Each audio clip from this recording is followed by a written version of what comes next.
Well, Madam Chair, Ranking Member, and members of the committee, and I want to start with a place that's on the front line of a broken regulatory and permitting process, which is Randsburg, California.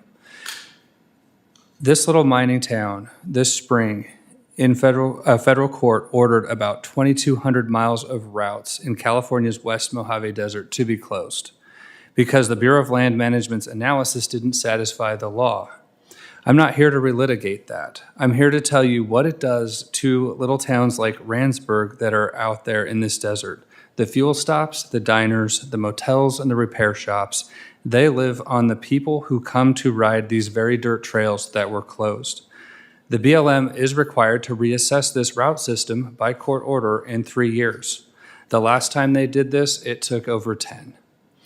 A closure that lasts years isn't a hardship they wait out. For a lot of those impacted by this delay, it's the end. A business that loses a season doesn't come back when the gates reopen. And what these towns need is hope, a reason to believe that the closure has an end date. And that's exactly what our permitting system doesn't give them. The routes stay closed until the BLM writes a new plan.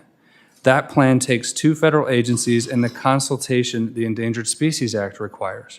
And there's no schedule, no deadline, no one accountable for finishing it. So the closure just sits there open-ended.